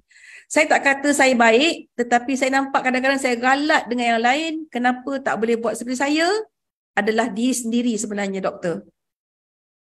Faham. Ya, betul. Okey, Puan TS Agus, saya rasa okey, dia kata sektor pembersihan memang agak mencabar. Saya sendiri daripada bidang PSH di hospital sangat mementingkan tahap kualiti perkhidmatan untuk memastikan kualiti perkhidmatan kepada KKM terjaga. Apapun tahniah Puan dan tim. Okey, ini dia ucapkan tahniah kepada Puan Amy. Terima kasih, terima kasih. Okey, untuk soalan seterusnya, sebagai permula, apakah kerja-kerja kecil yang mungkin boleh dipertimbangkan untuk dimulakan oleh pelajar lepasan universiti? Okey, terima kasih doktor. Jika untuk kerja-kerja kecilan ini, kalau dikatakan untuk nak belajar dengan saya 3 hari ataupun 2 hari sekalipun, mengenal chemical, mengenal peralatan, mengenal vacuum, dia boleh buat cuci pejabat. Dia boleh buat cuci tadika. So that one is a very, very basic job. Tetapi dari segi harga, dari segi berapa nak masuk sebuah harga, berapa lama kita bekerja, siapa yang buat kerja dan bagaimanakah kesannya oleh pelanggan, itu yang saya katakan tadi, itu adalah mula-mula buat kerja biar pelanggan itu betul-betul puas hati dengan apa kerja kita buat. Lazimnya saya, apabila saya bermula dengan satu pelanggan ataupun pelanggan yang awal, kalau setengah-setengah orang ya, orang cakap habis kerja minta duit. Tapi bagi saya, kalau saya cuci rumah orang ke, kalau saya buat kerja di tempat orang ke, saya kata jangan tanya pasal duit dulu. Saya pun tak nak keluarkan bil apa-apa selagi saya kata kalau tuan tak puas hati atau puas hati dengan kerja saya. I am doing opposite way. Begitu ya. Jadi maknanya bagi saya, kerja yang paling mudah adalah kerja-kerja seperti saya katakan tadi itu di pejabat, di tadika-tadika ataupun di mana-mana yang kita katakan sesuai dengan kita yang baru belajar, sebab kita gunakan mana-mana kerja yang very simple sahaja. Saya boleh berkongsi sedikit, walaupun saya ada beberapa tim saya yang baru berkecimpung dalam bidang ini lebih kurang 2 tahun ke bawah ya. And masa tu dia kata dia memang jobless, dia memang nak kerja, dia pun nak duit, dia kata dia nak join bekerja dalam hospital. Saya kata, mari, saya kata. Dia kata, berani kerja hospital? Dia kata, berani. Dalam hospital sendiri, even though kita tahu hospital adalah kotor, ada darah, ada muntah dan sebagainya, dalam hospital sendiri pun ada klinik dan ada pejabat. Masa itulah dia belajar bagaimana menguruskan pembersihan di pejabat dengan hanya kerja-kerja basic sahaja. Maknanya kerja-kerja itu adalah kerja-kerja menyapu, mengelap, memungut sampah, mengelap cermin. 4 kerja saja. Itu adalah kerja. Dan bila masa kita nampak pekerja itu baru mula bekerja dengan tahap sedemikian, lambat laun nanti selepas 1 bulan, dia akan telah ada kemahiran. Ya, itu kelebihan yang saya mengajar saya punya pekerja-pekerja baru saya. Dan kita lihat dalam tempoh masa 1 bulan hingga 3 bulan, dia akan jadi mahir, terpulang kepada individu itu minat dan juga bertanggungjawab serta boleh terima apa arahan saya ataupun pengurusan ataupun penyelidik yang bertugas bersama dia pada hari itu. Dan alhamdulillah hari ini saya lihat yang telah bekerja dengan saya yang takut nak kerja tu, dia boleh cakap, dia kata dia dah boleh. Puan, saya rasa saya setuju dengan kerja ni. Saya pun dah dapat gaji lebih kurang setahun. Saya pun dah ada statement EPF saya, Puan. Saya rasa saya nak cubalah, nak try dengan diri saya, dengan kemampuan saya nak beli dengan Volkswagen Golf. Dia cakap macam tu. So dia cuba. Dia cuba macam itu, saya kata saya pun terpanjat. Sebab hasil simpanan duit dia and dia berani menerima cabaran. Jadi anak muda, bagi saya, money is come first. Tetapi bagi saya, kalau you tak usaha, you tak ada minat, you kena tebal muka yang you rasa you kena nak dapatkan ilmu tu bukan mudah, then you will get. Saya yakin dan percaya itu adalah ilmu yang telah saya curahkan dengan anak-anak muda sekalipun yang telah berlaku dengan diri saya. Dan mana-mana yang lebih bekerja saya dengan 20 tahun, ada yang dah 2-3 kali pergi umrah dan ada juga yang dah sampai menunaikan haji sekalipun begitu. So saya anggap ini salah satu cabaran bagi diri saya, dan saya juga hari ini dah 24 tahun saya akan bina rangkaian tim saya dalam syarikat saya untuk membina anak syarikat di bawah syarikat Izki sendiri. Dan ini juga ada anak-anak muda yang telah bersama dengan saya 3 tahun dan saya cuba untuk membina rangkaian yang lebih besar lagi selepas ini dalam bidang lain pula. Begitu. Ya. Boleh cuba, kalau siapa-siapa yang berminat untuk bersama dengan saya, boleh receive call dan saya boleh bincang dengan saya untuk akan datang bagaimanapun. Okay, Puan Amy, ni ada lagi soalan. Okay, Madam, could I know that how to avoid the technology replace all of the work of people to cause loss of work in this sector? For example, the cleaner robot. Jadi yang kita pernah bincang lah untuk next akan datang. Okey, terima kasih doktor. Ini mencabar juga soalan ni. Sebenarnya memang ada dalam fikiran saya untuk berbuat sedemikian. Tetapi walau bagaimanapun bagi saya ianya lebih kepada bentuk kemahiran. Ya, kemahiran. Walau seinci sekalipun kerja kamu itu, hari ini kita nak bentuk tentang kemahiran, tentang kualiti kerja, tentang bagaimana kesopanan kamu bekerja untuk mendapatkan pendapatan. Kalau saya katakan saya nak menggunakan robot, saya tahu bila kita pergi dekat F&B, kita nampak, kita order dekat mesin tu, lepas tu nanti dia akan hantar kepada kita dengan apa makanan yang kita order dan begitu, ya. That one is F&B. Saya nampak juga ada beberapa supplier atau pembekal-pembekal yang boleh membekalkan mesin tersebut. Kita kena fikir bahawasanya kita baru nak mula dengan berniaga, kita tak boleh terlalu tinggi up to climax. Tidak. Ya, kita kena rasa susah, kita kena rasa penat dulu, kita kena rasa pegang cash tu sejauh mana kita ada, dan kita boleh pergi tahap mana kita berfikir sampai up to missionary. Kalau you rasa you nak kerja senang, tetapi you tak berusaha dengan titik peluh you sendiri, you won't get the achievement of successful. Saya bukan pegang pada perkataan sedemikian, ya. Tapi hari ini kalau soalan tadi mengatakan bahawasanya boleh bekerja dengan mesin, you must have a very good knowledge in terms of cleanliness, in terms of cleaning, in terms of machinery, and in terms of new technology. Kalau benda tu you rasa itu tak membebankan bagi diri you, you can go forward. Tetapi kalau you rasa itu adalah you baru nak belajar tentang pembersihan, tapi you feel you want to think the other part to use another machine, you are going to face 2 problems in one time. Itu yang saya rasa saya tak akan mula lagi sekarang. Sebab bagi saya lebih baik kita lebih kepada bentuk kemahiran dengan lebih tercabar dahulu, then we will get the next step of environment ataupun improvement pada diri awak sebagai seorang yang baru nak mula dalam bidang pembersihan ini, ya. Okay, terima kasih Puan. Ada lagi soalan ni. Okay, bagaimana Puan mengekalkan kadar turnover pekerja dan tidak menganggap pekerjaan pembersihan sebagai pekerjaan sementara, terutama bagi golongan muda? Okey. Alhamdulillah setakat ini memang dikatakan saya daripada pekerja saya seramai 20 orang, up to 40 orang, up to 80 orang, sampai satu ketika saya mempunyai lebih kurang 250 orang pekerja. Dan masa tu adalah gaji minimal adalah 900 hingga 1,200, ya. Dan apa yang boleh saya katakan, saya nak berkongsi bagaimana pekerja itu boleh kekal ataupun suka berhenti kerja dan sebagainya. Turnover means adalah kerja 3 bulan berhenti masuk balik, kerja 3 bulan berhenti, kerja 6 bulan berhenti, macam itu. Saya ada 3 section saya, whereby ada yang bekerja dengan saya kekal saja, dan sebab saya bayar gaji cukup masa, saya bayar. Bila masa zaman OT, saya ada overtime, saya bayar. Maknanya pekerja itu kekal sebab pekerja itu dia mendapat gaji cukup masa. Pekerja itu dia bayar gaji dengan betul. Ada satu masa ketika yang saya lihat lokasi yang saya supply pekerja itu turnover sangat tinggi disebabkan oleh kehidupan mereka sendiri. Satu formula, dan saya selalu memberi nasihat kepada pekerja-pekerja saya semasa saya menemunuga ataupun HR saya menemunuga kepada mana-mana yang baru nak masuk kerja. Kerja ini adalah satu kerja, kalau ikutkan kerja-kerja jariah, sebab kita kerja dalam hospital atau kerja-kerja dalam bidang pembersihan. Orang buat kotor, kita bersihkan macam tu. Masa interview tu sendirilah yang kita kena terang-terang cakap. Berapa gaji pokok, caruman EPF berapa, caruman SOSO berapa, apakah kebajikan syarikat kepada kamu, apakah lain-lain yang kita beri kepada kamu selain daripada uniform, transport dan apa-apa sekali.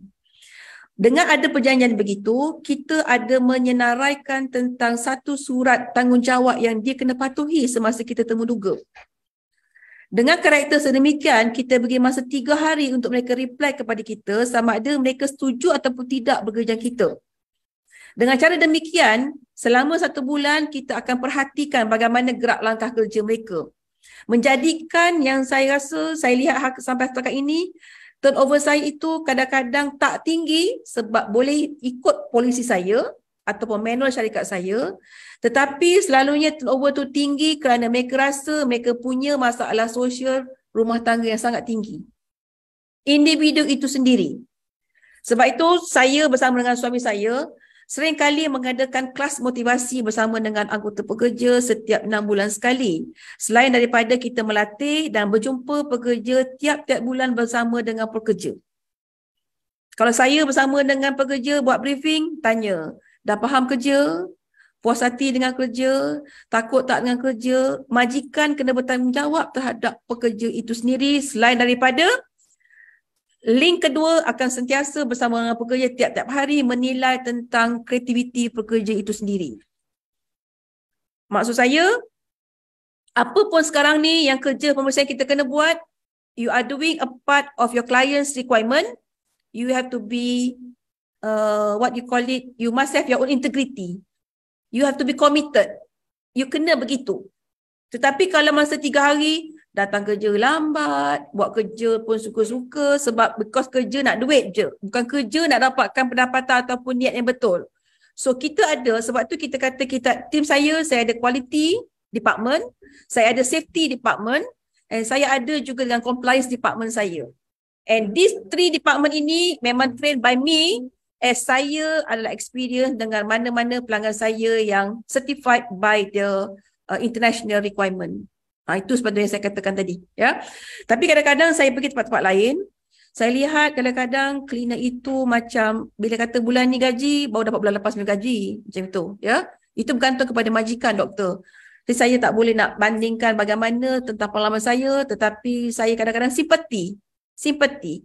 Dan baru-baru ini pun, saya agak suka juga menerima pekerja, tetapi saya mengambil langkah usaha, memanggil tim saya untuk mendapatkan pekerja daripada Mersing, Tenggaruh Mersing. Saya menyediakan mereka dengan sebuah van, dengan perjalanan selama 2 jam daripada Tenggaruh Mersing ke Johor, dan mereka berniat untuk nak bekerja. Saya memberi gaji yang betul. Alhamdulillah setakat ini mereka telah 3 bulan, mereka dapat bekerja dengan betul. Tetapi penilaian itu patutnya dibuat dengan saya sebelum mereka disahkan dalam jawatan, sebelum 6 bulan mereka bekerja. Jadi link tu mesti sentiasa ada antara majikan dan pekerja sekarang ini. Kerana setiap pelanggan mementingkan tentang kesihatan dan keselamatan mereka dalam waktu bekerja. Itu sebenarnya yang kita kena share bersamalah. Ya, itu doktor. Okey, terima kasih banyak Puan. Okey, ini ada lagi soalan.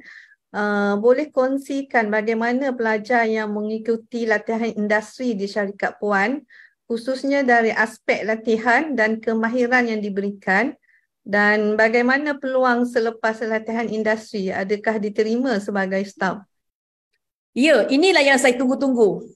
Sebab saya telah ada pengalaman dengan 4 pelajar saya yang telah buat intern dengan saya. Apabila dia datang berjumpa dengan saya ada 4 orang tu dan setakat ini mereka telah bekerja dengan saya lebih kurang 3 hingga 4 tahun. Saya terangkan A sampai Z. Saya kata, you kena cuci bilik air, you kena pungut sampah, you kena lap cermin. Dia intern dengan saya lebih kurang 6 bulan. Tetapi saya ada modul sendiri untuk mereka. 1 bulan, you sebagai operator yang you kena buat kerja. Bulan kedua, you kena vacuum kapet, you kena cuci kapet, you kena buat. Bulan ketiga, you kena pergi masuk OT ICU, you kena masuk OT ICU. Takut juga saya ni Puan. Saya kata, you nak pandai, you kena belajar. tetapi willing, dia nak buat dan dia tahu. And saya faham, saya akui mana-mana pelajar yang berada di tahap IPTA sekalipun, mereka sangat-sangat tinggi dalam bidang dokumentasi. Mereka boleh buat tu bila kata pagi minta, tengah hari siap pun siap. Tetapi banyak benda dari segi kemahiran tu yang saya kena aggressively selepas mereka 3 bulan.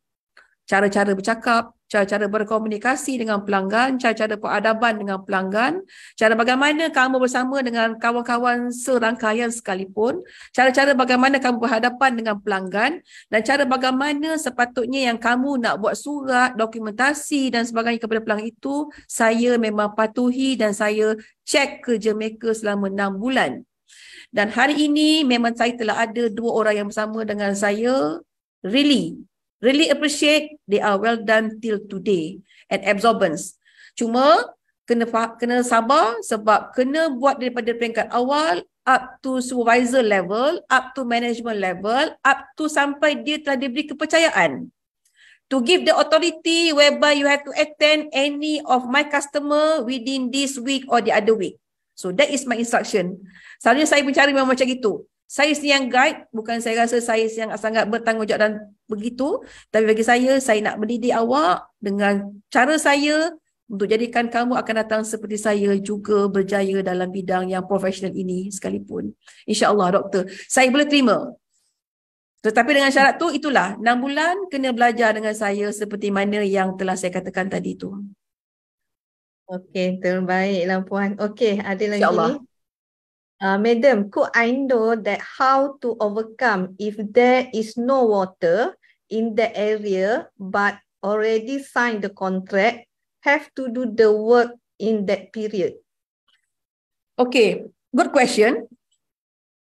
Mana-mana kontrak yang kita terima sebenarnya kita kena go to the site first. Maknanya kita kena buat site visit, kita kena jumpa mana-mana lokasi yang kita kena buat dan sebagainya.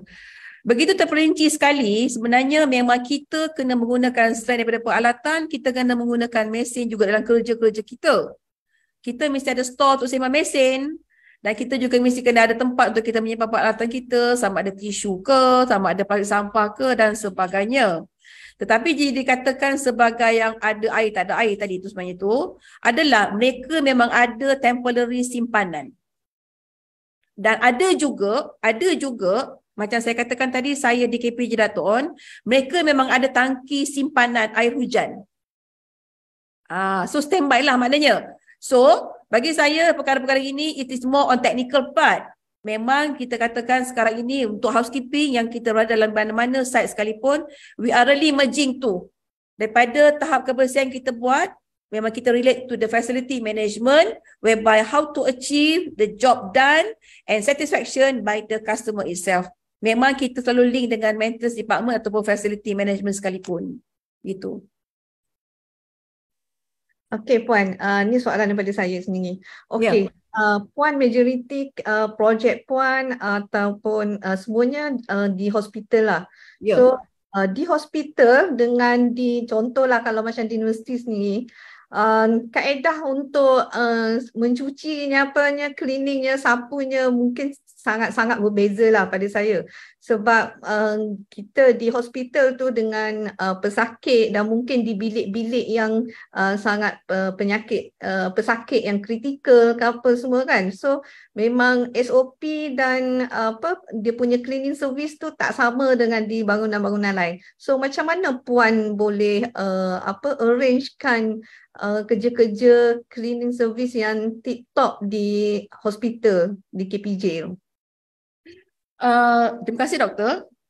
Di hospital ni kalau saya lihat, saya pergi di hospital besar ataupun di hospital swasta ini, pertamanya kita lihat di hospital swasta ini orang datang bawa duit.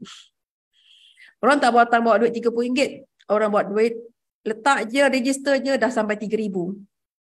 So saya selalu mendidik staf saya, sebab itu saya sentiasa memastikan bahawasanya tim saya ni mesti kena ada stock take setiap 3 bulan. Saya kena supply, saya kena sediakan peralatan atau chemical tu accordingly. You tak boleh bohong sekalipun. Satu. Yang keduanya adalah tahap kebersihan ini adalah sangat berbeza. Di mana bila kita katakan orang itu dia berbayar, servisnya mesti lebih daripada apa yang sepatutnya kita kena buat. Selain daripada kita kata kita kena ada satu penghormatan yang sangat tinggi. Dan saya kerap memaklumkan kepada pekerja saya bahawasanya apabila kita penuh bilik, jangan cakap penat banyak. Bila kata penuh bilik dengan pesakit, itulah gaji kita yang dia bawa kepada kita sebenarnya. Pesakit tu bawa duit, dia bayar ke hospital tu, itu adalah gaji kita yang dia bawa sebenarnya, begitu. Satu. Dan saya sangat-sangat mengambil juga tanggungjawab kepada hal yang sedemikian apabila saya kena tahu mana-mana pekerja saya yang baru ini, mereka kena buat kerja di bahagian yang non-critical area dahulu. Untuk memahirkan mereka betul-betul pandai buat kerja, menyesuaikan keadaan dia berada dalam hospital berbayar dan hospital private sekali. Ya. So non-critical area ini adalah di mana saya katakan tadi, mungkin di pejabat, mungkin di klinik, mungkin di x-ray, mungkin di lab dan sebagainya. Tetapi kalau critical area, mereka itu telah dilatih. Dilatih dengan sebaik mungkin bagaimana menggunakan chemical yang tersendiri. Juga mereka juga tahu bagaimana mengutip sampah-sampah yang ada darah.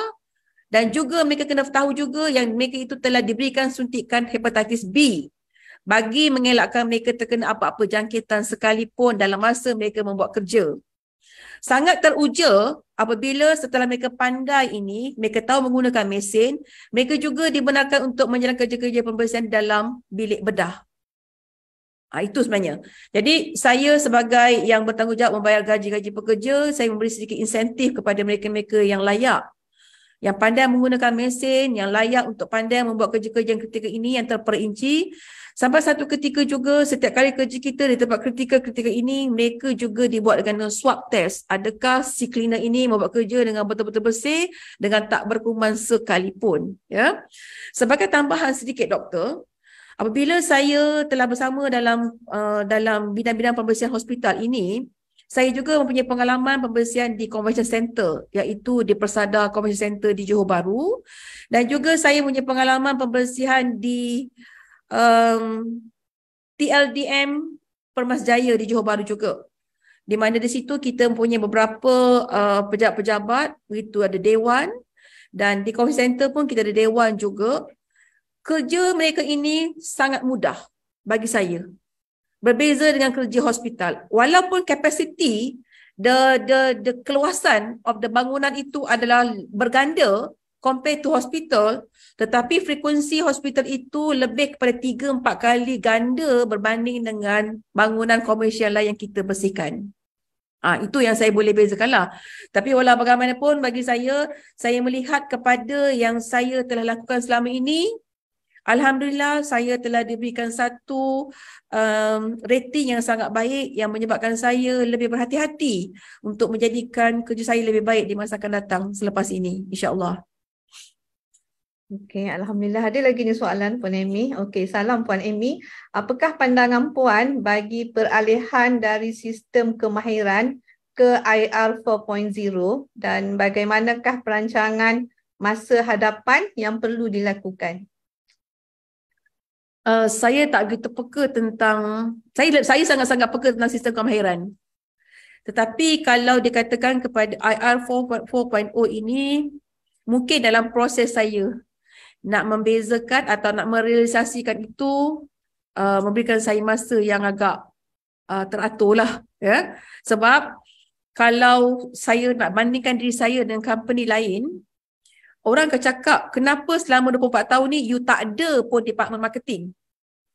Kerana saya tahu kelebihan dan kuasa saya, apabila saya ada marketing, kalau saya ada dana yang luas, yang besar, saya rasa saya boleh meet requirement of marketing strategi saya. Ya. Jadi saya tengok, saya wear and tear. Tetapi saya sekarang ini adalah lebih kepada quality and safety saya. Kalau saya kata saya pergi kepada quality and safety, saya memecu kepada kemahiran itu lebih penting untuk saya achievekan tadi keselamatan dan juga kesihatan tadi tu. Saya belum lagi ke arah kepada IR 4.0 lagi, doktor. Saya minta maaf, ya. So itu yang saya katakan tadi, even though the next year pun saya akan attend dengan satu persijilan ke arah keselamatan dan kesihatan pekerja dalam bidang pembersihan hospital, itu lebih kepada peringkat international. Tetapi bagi saya projek ini adalah sangat-sangat kritikal juga bagi menjaminkan saya lagi ke arah 25 tahun akan datang syarikat saya, dan saya juga sentiasa teruja dan standby diri saya. Mana-mana yang saya boleh terima pakai bagi mendana balik pendapatan saya setelah COVID yang lepas, saya akan memacu kepada arah yang lebih tinggi dalam bidang kemahiran yang lebih berstrategi lagi. Itu adalah target saya.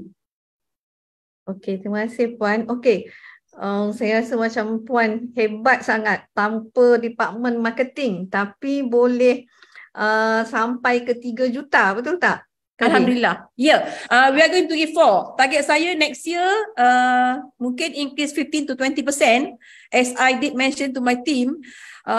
Cuma berhati-hati, harap-harap, sebab apa beza saya, bila COVID, sales orang lain turun. Tapi bila masa COVID, sales saya naik.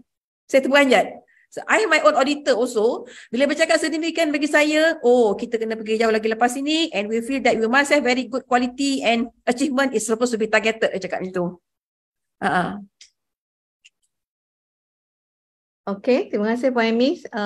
Ada lagi ke soalan daripada peserta-peserta, audiens semua? Setakat ni kat chat semua saya dah. Okey, ada lagi soalan ni Puan. Madam, could I that is there honor us for using green product in cleaning work? You mean green environment? QC. Green product mungkin dari segi chemical ke apa, ada tak macam yang bahan chemical yang tak mencemar ke apa yang green lebih, ataupun air dia nanti bila kita mencuci air dia tu tak merosakkan alam sekitar ke macam mana? Okey doktor, terima kasih. Saya setuju dengan soalan tersebut.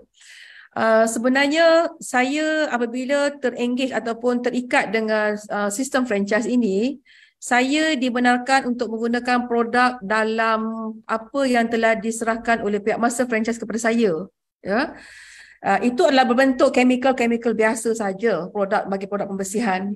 Dan walau bagaimanapun, saya atau apabila syarikat setelah 10 tahun mendapat satu persejilan QE daripada pihak MPC, Malaysian Productivity Corporation, kita cuba bagaimana kita nak mengatasi masalah cara-cara pembersihan bilik air yang lebih bersih, yang tidak berbau dan juga cepat kering dan sebagainya. Itu adalah target kita selepas 10 tahun kita berniaga dalam bidang ini. Saya telah menggunakan satu produk nano sebelum ini yang saya dapati daripada UTM. Ya.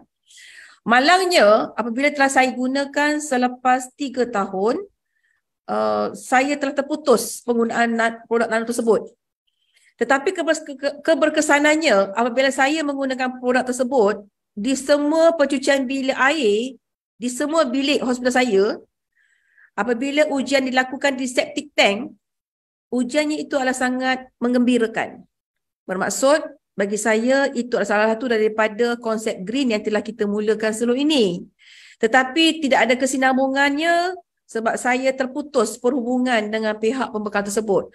Tetapi saya rasa jika ini adalah salah satu dari percubaan dan juga improvement ataupun cadangan yang baik untuk kita sama-sama memikirkan bagaimana untuk kebaikan bersama, saya terima untuk kita boleh dibincangkan seterusnya, Doktor. Okey. Good. Okey, terima kasih Puan. Okey, ada lagi. Sama-sama. Okey. Assalam Puan, dari segi penggunaan sistem teknologi seperti penggunaan apps bagi memudahkan merekod data dan komplain daripada pengguna bangunan atau jadual kerja bagi staf-staf Puan, ada tak benda tu digunakan ke dalam EasyClean? Bagus soalan ni Doktor, saya sangat suka. Saya adalah sangat apabila menempuh kepada gaji minimal 1,500 ni Doktor, syarikat saya pun telah juga menjalankan ini disebabkan atas arahan-arahan yang seperti mana termaktub dalam akta buruh. Apabila kita katakan ini telah kita jadualkan, memang sebelum ini kita hanya menggunakan hard copy saja bagi memeriksa mana-mana kerja-kerja pembersihan telah kita buat. Dan kita juga akan menggunakan satu sistem QR code di mana setiap supervisor ini faham bagaimana menggunakan IT sistem ini. Ya. Kalau kita lihat dengan tempat-tempat lain ataupun kita lihat di mana tempat-tempat lain sekalipun, kadang-kadang pemahaman IT ni agak macam rendah bagi pihak mereka. Saya dalam penyusunan, di mana target kami selepas ini kita akan mulakan dengan sistem QR code ini yang kita buat dengan secara selari bagi semua projek saya, dan insya-Allah pada Disember ini adalah proses latihan yang kita akan berikan kepada semua penyelia-penyelia dan juga barisan pengurusan di bahagian syarikat saya nanti selepas ini, insya-Allah. Memang ada, Doktor? Ya, Alhamdulillah. Alhamdulillah. Rasanya dah tak ada soalan dalam chat. Okey, ada lagi tak untuk peserta-peserta semua? Dah tak ada? Okey. Kalau dah tak ada, okey. Apa kata-kata terakhir daripada Puan Amy untuk student saya? Okey. Saya harap daripada lebih kurang 1.5 jam yang telah saya sharekan tadi itu, bagi saya menganggap semua pelajar saya ni adalah semua anak-anak saya. Saya nak jadikan anak bangsa saya semua ni adalah semua boleh berjaya dalam bidang keusahawanan. Dan terus terang saya katakan bahawasanya even though saya telah bekerja dalam sebuah syarikat sekalipun di KPJ, saya dah bekerja, saya tak boleh samakan dengan saya sebagai seorang usahawan. Ya. Kalau dulu kita kata dapat gaji tu 1,200 cukup bulan habis. Walaupun saya kata saya dah bekerja, saya dah berusaha dan jadi sebagai usahawan, saya tak boleh nafikan saya pun boleh cuci homestay sendiri untuk pendapatan tambahan saya juga. Maknanya, you can imagine lah, maknanya jangan harap dengan gaji daripada syarikat, tapi you akan dapat juga dengan gaji berkelompok daripada syarikat sekalipun. Kalau dikatakan ada sikit keuntungan, kita akan dapat berapa allowance director daripada syarikat sekalipun. Tetapi bidang keusahawan ini, you satu saja yang saya ingatkan, you kena ada minat, you kena ada semangat, you kena rendah diri, you kena berusaha, and you kena fikir mana-mana pun you boleh juga cari duit. Dan satu ketika bila saya membuat kerja-kerja kebersihan saya di pusat kawan center sebelum ini, saya panggil anak saya sebagai part time saya, masa tu anak saya umur 16 tahun. Saya suruh dia kutip kotak. Saya kata awak pergi kutip kotak semua, susul kat penjuru, selepas ni satu lori akan datang, saya kata. Dia kata nak buat apa kutip kotak ni? Dia kata kutip kotak, nanti lori datang, kita nak jual kotak. Bukan kena sampah, dia kata. Ni kan sampah, kena buang, dia kata. Saya kata tak, sampah ni duit, saya kata gitu. Sampah ni duit. Lepas tu, kejap lagi lori datang, timbang kotak, timbang, dapat duit. Dalam masa yang sama, dia minta duit dengan saya nak beli kasut futsal. Kasut futsal tu harga RM250. Dia kata, kau kena kumpul duit kotak yang kau jual tu, kau akan dapat beli satu kasut futsal, saya cakap macam itu. Itu contoh yang saya rasa yang you boleh nampak kat mana-mana pun. Kalau you nampak Cina bawa tilam kan, kenapa Cina je boleh bersuara, dia kata jual tilam lama boleh dapat tilam baru, betul tak? Tapi kita rasa bila dia buat macam gitu, dia boleh buat kita kadang-kadang malu nak buat. Ya. Dan satu lagi saya share satu. Anak saya dia cakap dia nak beli rebana sebab dia nak buat basking tepi jalan dekat Bazar Karat. Okay. Dia minta duit dengan saya RM80 nak beli rebana. Saya kata mahal tu, saya kata. Tak apa, dia kata. Dia nak cuba cari duit. Satu malam dia pergi basking, dia buat basking, dia buka satu kotak. Orang tabur RM1 satu kotak. 4 malam dia pergi dalam 1 minggu, dia dapat RM400. Saya kata cover tak balik duit awak yang RM80 tu nak beli? Cakap begitu. Atau cover tak? Kalau tak cover, you kena dapatkan lagi sampai 1 bulan you buat basking. Kebolehan dia adalah boleh memain instrumen muzik. Jadinya, saya berpesan kepada semualah, saya kata, kita kalau nak cari duit sekarang ini, bukan kita rasa kita nak meminta-minta sekalipun.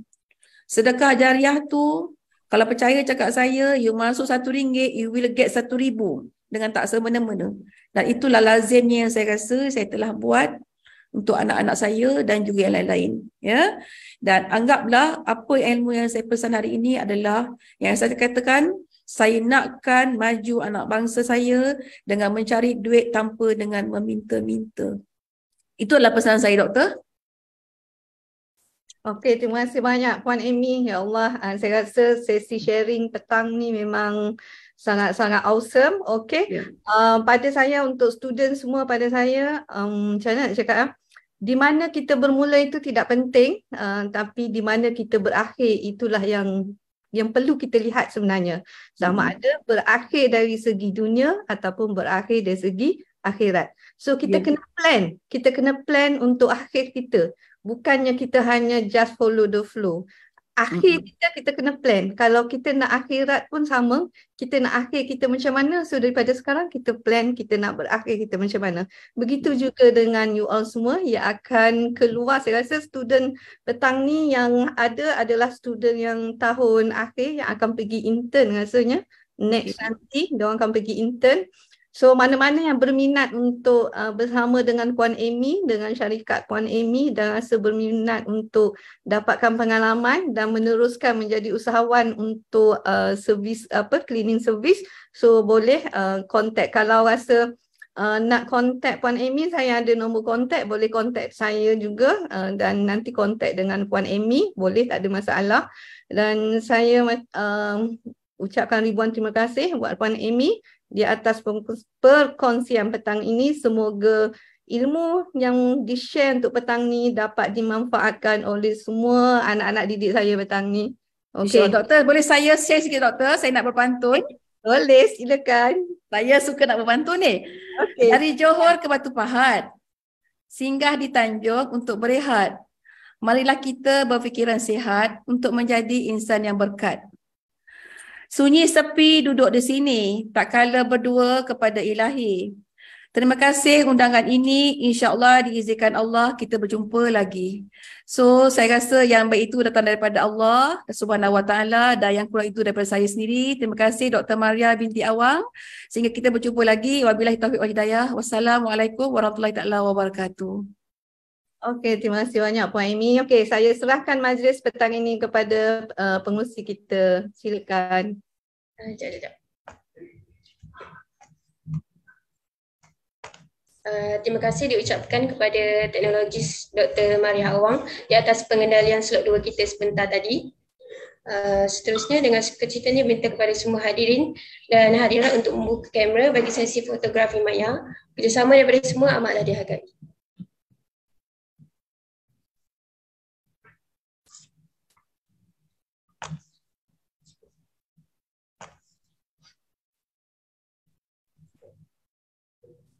Okay, batch 1, ready.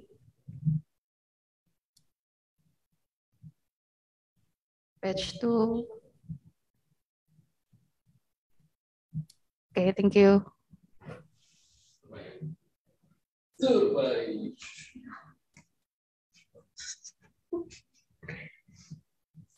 Dengan ini maka tamatlah sesi kami pada petang ini. Mohon semua peserta mengisi borang kehadiran seperti yang dilampirkan dalam chat box Zoom atau komen Facebook. Sekian, terima kasih.